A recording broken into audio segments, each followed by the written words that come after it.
Well, I've seen that video online about the prison officer getting shafted, and to be honest with you, it does happen all the time. Now, I'll be straight with you, I've just finished spending 8 years in prison. I got sentenced to 16 years for just a bit of drug smuggling, you know, like you do. Anyway, so I've been in a few prisons, because I started out at your Cat B local, then I went to a Cat B private jail, then a Cat C jail, then an open prison. So I've pretty much seen it all. I've been propositioned, not for sex, but for bringing, you know, to pay people to bring things in, but I didn't need anything. Corruption is rife. If you're a woman at home and your husband is a prison officer, I can pretty much guarantee that about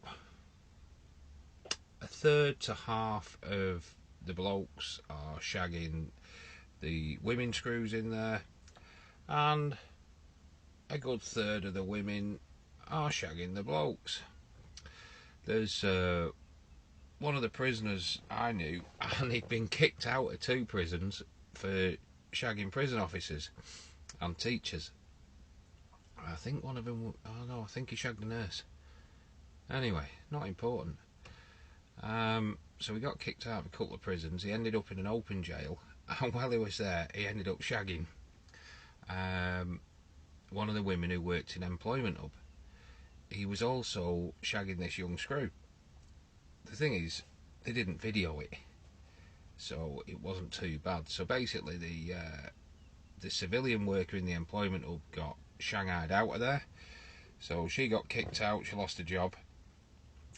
She actually ended up working at a place that I know, a friend of mine. Anyway, the prison officer, she got moved to a Category C jail because it turned out her dad was an area governor, so higher up than a prison governor. So yeah, it's happening all the time, you know.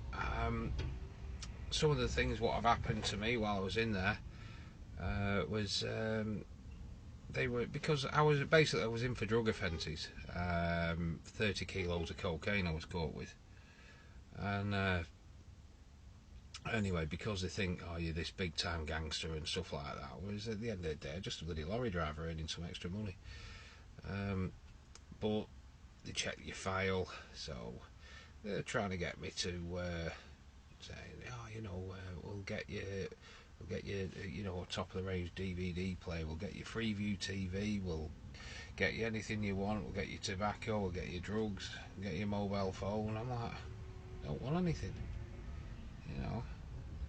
So once you know, because I've seen it all. I've seen it all in there, and they're all at it, and they're all trying to be these big time gangsters, spending thousands of pounds getting tobacco brought in, or people are getting it brought in, and then they're spending loads of money to buy this tobacco. There was 2 guys bidding on some tobacco when the smoking ban come in, and the bid went up to £1,000 just for 1 pouch of tobacco.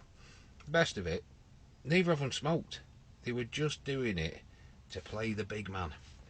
So it's happening all the time. But you'll never stamp it out. You'll never stamp out all this shagging. You know what I mean? They might as well just start allowing it. Or what about conjugal visits? You know, allow your missus to come in, and if it's good behaviour, allow your missus to spend the weekend with you. And you know, if she can't make it, she could nominate someone. You know, so that'd probably sort things out. I need to fix this curtain, don't I? So anyway, well, I'm going to do a video at some stage a little bit more about my life in prison and why I ended up there, and I think you'll enjoy it, but I'll get a bit of a script together, so I'm not saying all the time like in this one. So alright, have fun and vote reform.